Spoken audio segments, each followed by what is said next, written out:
This channel does not promote any violent, harmful, or illegal activities. All content provided by this channel is meant for an educational purpose only.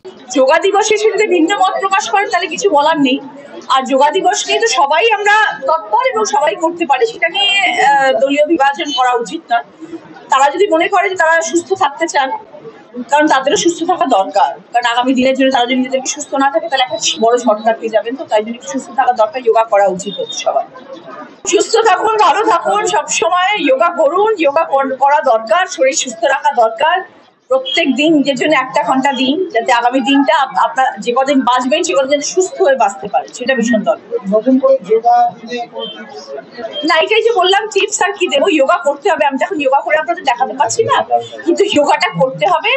যোগ ব্যায়ামের মাধ্যমেই কিন্তু শরীর সুস্থ থাকে, এটা যত তাড়াতাড়ি বুঝে যাবেন তত ভালো থাকে। আপনি যোগা করেন? করি বলেই এতগুলো কথা বলতে পারবেন নিয়মিত।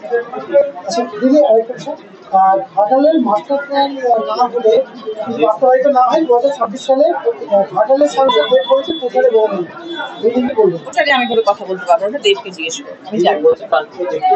জেলায় নিয়ে তৃণমূল কর্মীরা রয়েছে যারা বসে পড়েছে, আবার কি তাদেরকে বলবেন যে কর্মীরা 2011 যে পরিমাণে তারা পরিশ্রম করেছিল পার্টি হয়ে, তারা বসে পড়েছে?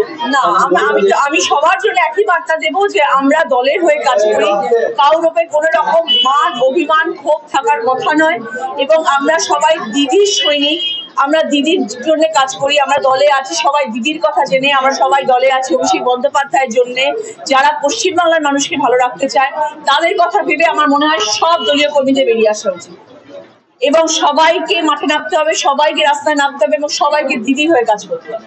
এখন শুধু পান্ডুয়া নয়, আমার 7টি বিধানসভায় প্রচুর এরকম অঙ্গনবাড়ি আছে, প্রাইমারি স্কুল আছে যেখানকার অবস্থা খুব খারাপ। আমি জানি না আগামী গত এতগুলো বছরে কখনো কোনো কাজ হয়েছে কিনা।